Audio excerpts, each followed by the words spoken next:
If you're anything like me, you sometimes use the measuring tool in Blender and create a lot of different measuring lines throughout your viewport. So just like this, I've got a ton. Sometimes I make them by accident. Sometimes I make an angle in my line, which can be useful in certain instances, but not for this. So what if I want to delete some of these lines? How do I get rid of them?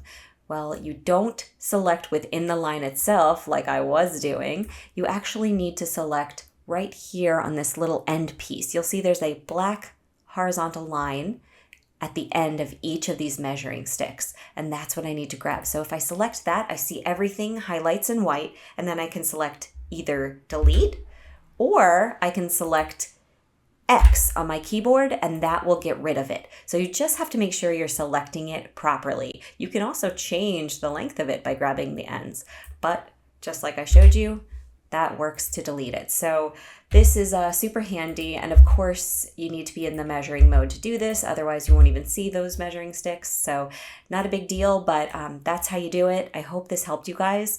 Please join me for more videos in Blender, and thank you so much for watching.